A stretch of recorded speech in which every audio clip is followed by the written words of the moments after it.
Salut à tous les amis, c'est Chris de Tech Digital, très heureux de vous retrouver une nouvelle fois. En 2026, beaucoup de PC sous Windows 10 ou Windows 11 tournent moins bien qu'ils ne devraient, même quand ils sont récents et fraîchement installés. Lenteur inexpliquée, ventilateur qui s'emballe, consommation élevée en arrière-plan et pourtant rien d'ouvert à l'écran. La réalité, c'est que Windows active par défaut une multitude de services, de tâches planifiées et de réglages cachés qui tournent en permanence, consomment des ressources et collecte parfois bien plus de données que tu l'imagines.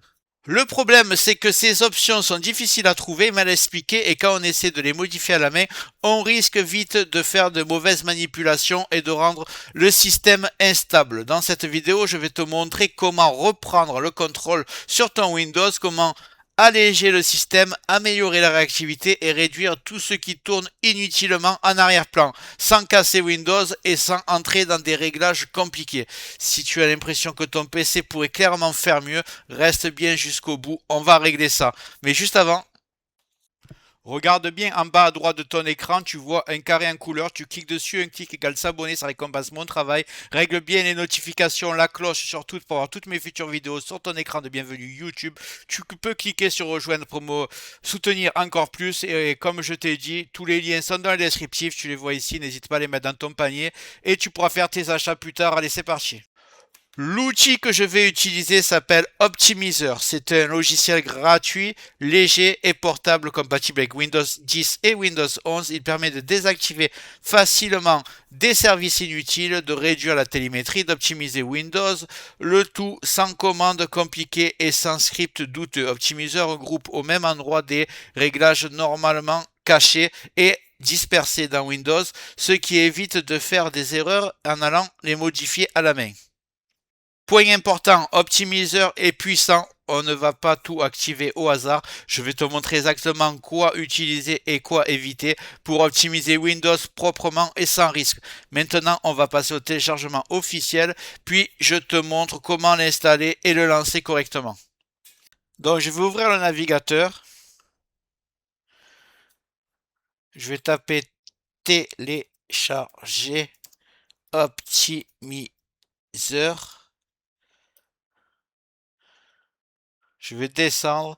Je vais pas prendre celui de GitHub, je l'ai testé, ça marche pas. Je vais prendre celui-là up to down.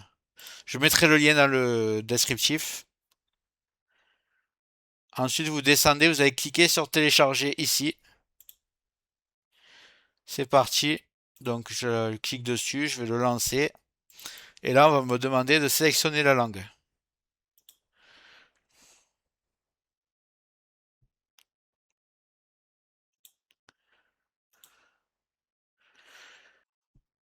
Moi, ça l'a pas demandé, mais vous, ça le demande, vous choisissez français. Sinon, vous allez ensuite, comme je vais faire moi, dans options. Et en haut à droite, vous avez choisir la langue. Là, je vais mettre français. Voilà, tout est en français, on est tranquille. Vous voyez un peu toutes les options qu'il y a, c'est assez énorme, et vous inquiétez pas, on va y aller ensemble.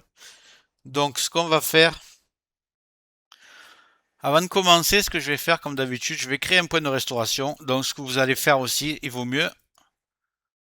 Alors, créer point de restauration.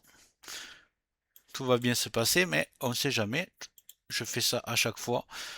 Donc, créer le point de restauration, vous allez en bas, vous tapez créer. Là, on va vous proposer point de restauration. Vous cliquez dessus et vous allez ici taper sur créer encore.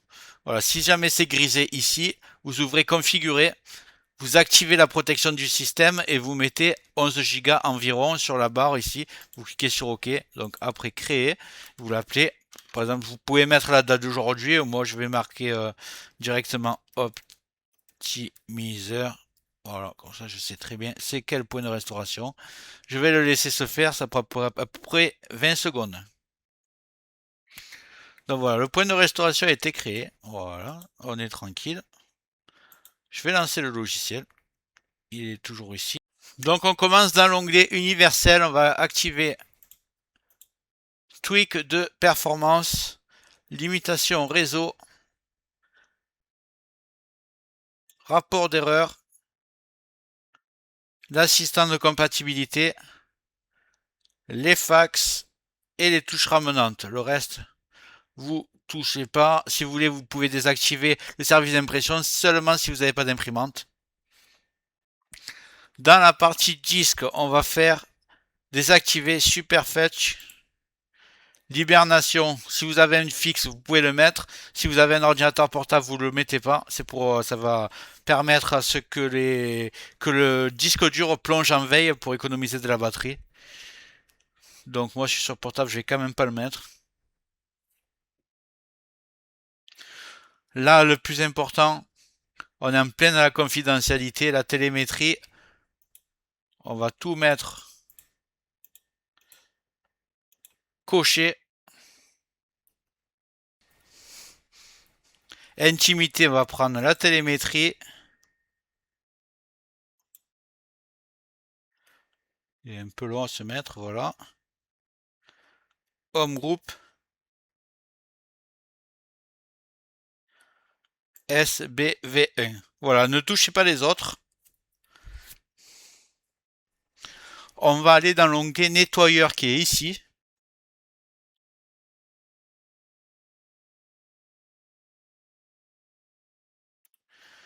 Il y a le, excusez-moi. Les menus sont sur la gauche, donc il met du temps à apparaître, ne vous inquiétez pas, si vous ne le voyez pas au départ. Je vais cocher dans Windows, ici, fichier temporaire,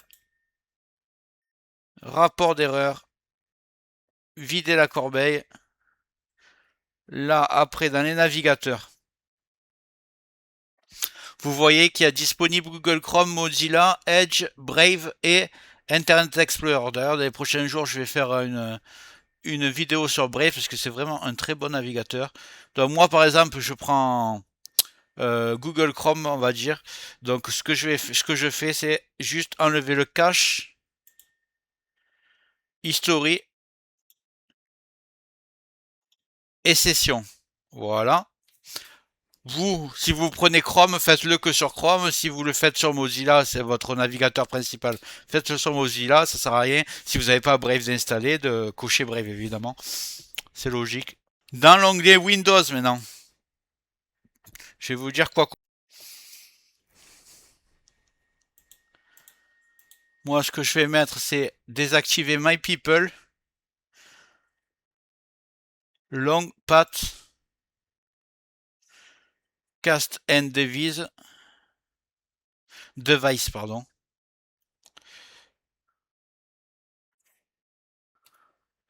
Restaurer la visionneuse classique, ça c'est seulement si vous voulez. Moi, je vais le faire. Ici, dans Intimité, on va enlever la télémétrie. Moi, je veux pas de cartonnant, c'est comme vous voulez, je l'enlève. Améliorer l'actualité. Désactiver les pubs. Désactiver la télémétrie de Edge. Désactiver Edge Discover. Dans Jeu, bon, je n'ai pas besoin de ça, donc j'enlève mode jeu. Si vous jouez aux jeux vidéo, vous le gardez par contre. Je désactive des Xbox Live et Game Bar. Dans l'onglet barre des tâches, ici, si vous êtes comme moi, que vous détestez les widgets, vous le désactivez. Oh, j'ai un message d'erreur, mais j'ai marqué continuer. Désactiver le chat. Désactiver les stickers. Dans supplément, activer le menu contextuel classique. Alors ça c'est génial. Pour ceux qui supportent pas le menu de Windows 11 quand vous faites un clic droit qui n'a pas toutes les options, et ben qu'il faut cliquer sur afficher d'autres options. Là vous aurez directement le clic droit avec tout le menu comme dans Windows 10. Donc vous le faites si vous le voulez. Moi c'est très important.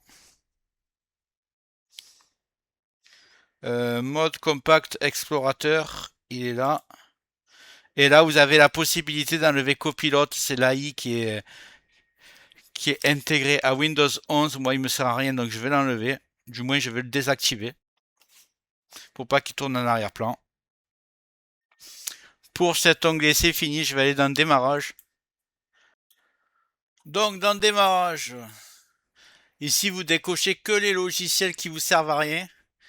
Donc moi, je vais cocher plutôt que décocher. Donc je vais prendre le fond d'écran animé, Opera et Uniget. Surtout, ne cochez jamais vos antivirus ni vos drivers. Donc ça, je vais laisser. Excusez-moi, je vais laisser comme ça. Le reste des onglets, je vais rien toucher. Je voulais juste vous montrer registre. Ici, vous voyez, vous avez corrigé les problèmes courants du registre, activé tout, donc gestionnaire des tâches, invite commande, panneau de configuration, option de dossier, exécuter la boîte, menu de clic droit, pare-feu Windows et éditeur de registre. Vous les cochez que si vous avez un souci. Sinon, aucun intérêt. Donc ici, moi j'ai redémarré parce que j'ai appuyé sans faire exprès, donc ça a redémarré, ça a tout appliqué. Vous en êtes encore ici. Il faut savoir que pour que ça marche, il faut cliquer sur redémarrer pour que ça prenne effet. Donc ne le faites pas de suite. Je croyais que ça allait redémarrer que le logiciel, mais en fait ça redémarre votre ordinateur complètement pour que les modifications soient prises en compte. Voilà, vous avez tous les menus. Après, si vous voulez cocher d'autres choses, tapez quand même sur Google, ne faites pas n'importe quoi. Faites comme moi, déjà vous n'aurez pas de problème. Voilà, avec ces réglages, vous gagnez en performance, confidentialité et en stabilité sans casser Windows. Si ça vous a plu, tu mets un like, tu me le marques dans les commentaires. Si tu veux que je présente d'autres logiciels, tu me les mets dans les commentaires. J'espère que la vidéo t'a plu. Si c'est le cas, tu mets un like, tu peux mettre un commentaire, le carré en couleur en bas à droite, tu peux cliquer dessus si tu n'es pas encore abonné. Tu mets les notifications sur tout pour ne rien rater de mes futures vidéos et n'hésite pas à regarder le descriptif de la vidéo, les super affaires Amazon. Chaque achat, tu mets ça dans ton panier, tu achètes quand tu veux. Chaque achat ne te coûtera pas plus cher et soutient le développement de ma chaîne. Je te remercie, je te dis à très bientôt.